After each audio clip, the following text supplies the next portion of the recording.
மாணவர்கள் அனைவருக்கும் வணக்கம்.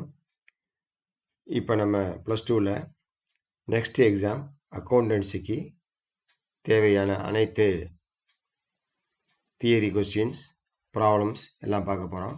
ஃபஸ்ட்டு கருத்தியல் வினாக்கள் 2 மார்க்ஸ் இம்பார்ட்டன்ட் கொஸ்டின்ஸ் பார்க்க போகிறோம்.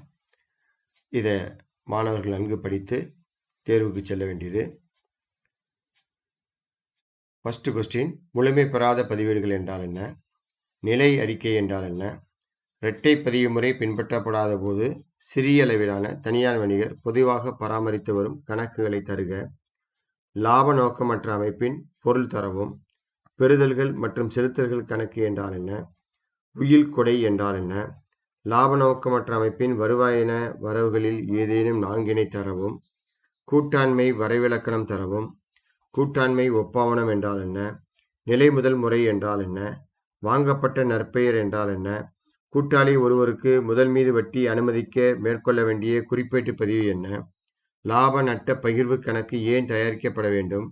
உயர் லாபம் என்றால் என்ன? நற்பெயர் என்றால் என்ன? கூட்டாண்மை நிறுவனத்தில் நற்பெயரை மதிப்பிடும் ஏதேனும் 2 அல்லது 4 சூழ்நிலைகளை தரவும். தியாக விகிதம் என்றால் என்ன? கூட்டாளி விலகல் என்றால் என்ன? ஆதாய விகிதம் என்றால் என்ன? பங்கு என்றால் என்ன?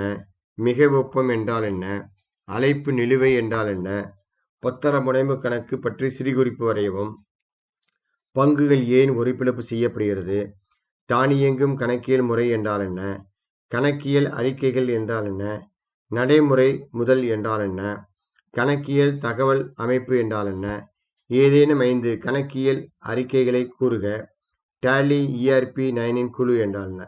மாணவர்கள் நம்ம சேனலை சப்ஸ்கிரைப் பண்ணுங்கள். Centum in accounts and commerce அந்த சேனலை சப்ஸ்கிரைப் பண்ணிங்கன்னா அடுத்தடுத்து important theory questions, important problems எல்லாம் லைவாக உங்களுக்கு எப்படி எளிமையான முறையில் கணக்குகளை தேர்வில் மிக ஷார்ட் டைமில் போடுறது அப்படிங்கிறத ஷார்ட்கட் மெத்தடோடு சொல்லிக் கொடுக்க போகிறோம்.